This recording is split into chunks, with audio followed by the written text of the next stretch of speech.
Hi, എല്ലാവർക്കും നമസ്കാരം. പുതിയൊരു വീഡിയോയിലേക്ക് സ്വാഗതം.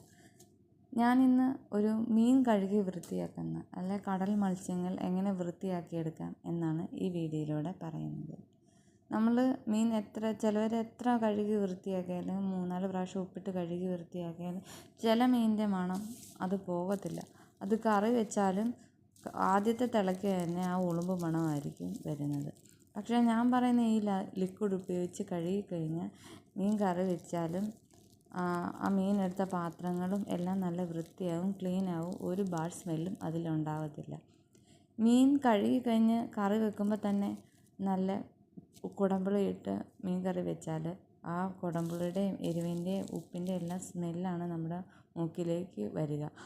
ആ മണം അടിക്കുമ്പോൾ തന്നെ നമുക്ക് ഫുഡ്, അതായത് ചോറാണോ എന്താണോ കഴിക്കാൻ ഉദ്ദേശിക്കുന്ന ആ സാധനം വയറ് നിറയെ സന്തോഷത്തോടെ കഴിക്കാനായിട്ട് പറ്റും. ചിലത് മീൻ കറി വെച്ച് കഴിഞ്ഞാൽ നമുക്കൊരു സന്തോഷം കാണത്തില്ല, ഭയങ്കര മണമായിരിക്കും. ഈ മീൻ പ്രത്യേകിച്ച് പറയേണ്ട മത്തിയൊക്കെ എത്ര കഴുകിയെന്ന് പറഞ്ഞാലും ചിലപ്പോഴൊക്കെ മണം നിൽക്കും.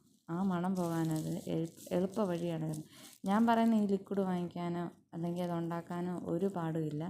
വാങ്ങിക്കാൻ കാശ് മുടക്കാനോ സമയം ചിലവാക്കാനോ ഒന്നുമില്ല. വീട്ടിൽ തന്നെ കിട്ടുന്ന ഒരു സാധനത്തിൽ നിന്നാണ് ഈ ലിക്വിഡ് ഉണ്ടാക്കുന്നത്. എത്ര കഴുകിയാലും മണം പോകുന്നില്ല എന്നുള്ള വിഷമം. ചില കുട്ടികളാണ് പറയാമ്മ മീൻ ഭയങ്കര മണമാണ്, എനിക്ക് വേണ്ട. ആ മണം എല്ലാം പോകാൻ വേണ്ടി ഞാൻ പറയുന്ന ഈ ലിക്വിഡ് ഉപയോഗിച്ച് കഴുകിയാൽ മതി. അത് മീൻ മാത്രമല്ല, മീനെടുത്ത പാത്രങ്ങളും ചിലപ്പോൾ മീൻ കൂട്ടിക്കഴിഞ്ഞ് കഴിച്ച ഗ്ലാസ്സിനും വെള്ളം കുടിച്ച ഗ്ലാസ്സിന് വരെ ചിലപ്പോൾ മണമായിരിക്കും. ആ മണം എല്ലാം പോകാൻ വേണ്ടി ഈ ലിക്വിഡ് ഉപയോഗിച്ച് കഴുകിയാൽ മതി. പാത്രം മാത്രമല്ല, സിങ്കും എല്ലാം നമുക്ക് ഈ ലിക്വിഡ് ഉപയോഗിച്ച് കഴുകാം. ഇതിന് ഒരുപാട് കാശ് ചിലവ് ഒന്നുമില്ല. ചിലർ മീൻ കഴുകാൻ വേണ്ടി നാരങ്ങാനീരും വിനാഗിരിയൊക്കെ ഉപയോഗിക്കാറുണ്ട്. വിനാഗിരി ഡൈല്യൂട്ട് ചെയ്തിട്ടായിരിക്കാം മേബി ഉപയോഗിക്കാറ്. ഞാനങ്ങനെ പണ്ട് ഉപയോഗിച്ചു, പക്ഷേ എനിക്കത് വിനാഗിരി ഉപയോഗിച്ച് കഴുകി കഴിഞ്ഞാൽ മീനിനൊരു ടേസ്റ്റ് ഉണ്ടാകുമെന്ന് എനിക്ക് തോന്നുന്നില്ല. അതിനാലാണ് ഞാൻ ഇത് ഉപയോഗിക്കാൻ തുടങ്ങിയത്. ഇത് പണ്ട് കാലം മുതലേ അമ്മ പറഞ്ഞു തന്നിട്ടുണ്ട്, ഇങ്ങനെ കഴുകിയാൽ മതി, മീനിന് മണമൊന്നും വരില്ല. മീനിൻ്റെ മണം മാത്രമല്ല, പാത്രത്തിനും കൈകൾക്കും ഒന്നും മീൻ കഴുകിയതിൻ്റെ ഒരു മണവും ഇല്ലയെന്ന്.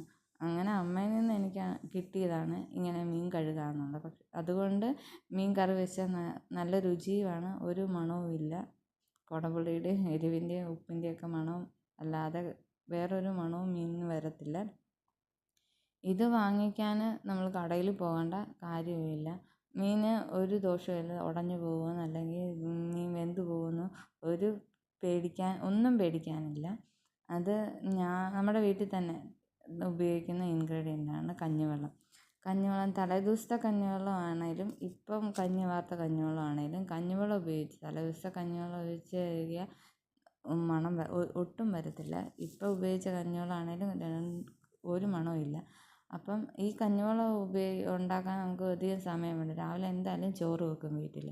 ആ ചോറ് വെക്കുന്ന കഞ്ഞിവെള്ളം കളയുക ചെയ്യുന്നത്. ആ കഞ്ഞിവെള്ളം ഒരു ബോട്ടിലിനകത്തോട്ട് ഒഴിച്ച് വെച്ചാൽ മതി. ആ കഞ്ഞിവെള്ളം ഉപയോഗിച്ച് മീനും വാഷ് ചെയ്യുക. അത് കഴിഞ്ഞ് മീൻ നല്ല വെള്ളത്തിലും കൂടെ വാഷ് ചെയ്ത് നമ്മൾ കറി വെക്കാനെടുക്കുക. അതുമാത്രമല്ല, ആ പാത്രങ്ങളും സിങ്കും കത്തിയും എല്ലാം നമ്മൾ കഞ്ഞിവെള്ളം ഉപയോഗിച്ച് കഴുകിയെടുത്ത് കഴിഞ്ഞാൽ മീൻ വെച്ചതിൻ്റേതായ ഒരു മണവും വരത്തില്ല. മീൻ നല്ല അടിപൊളിയായിട്ടായിരിക്കും ഇരിക്കുന്നത്. ഒരു ദോഷഫലങ്ങളുമില്ല, നമുക്ക് ഉപയോഗിക്കാൻ പറ്റും. അതുമാത്രമല്ല, മീൻ ഉപയോഗിച്ചതിൻ്റേതായ ഒരു ലക്ഷണങ്ങളും കാണത്തില്ല. വീട്ടിലേക്ക് കയറി വരുമ്പോൾ ഇന്ന് മീനാണോ എന്ന് ചോദിക്കത്തില്ല. അതുപോലെ ഒരു മണവും ഇല്ലാതെ തന്നെ ഇരിക്കും. അതുകൊണ്ട് ഇനി തൊട്ട് നിങ്ങളും കഞ്ഞിവെള്ളത്തിൽ പാത്രം കഴുകാനും മീൻ കഴുകാനും ഒക്കെ ശ്രമിക്കണം. ഒരു മണമില്ല. ഞങ്ങളുടെ വീട്ടിൽ ഇങ്ങനെയാണ് ചെയ്യാറ്. നിങ്ങളെങ്ങനെയാണെന്ന് എനിക്കറിയത്തില്ല. അപ്പം ഇനി മുതൽ ഇങ്ങനെ ചെയ്യണമെന്ന് പറയുന്നു.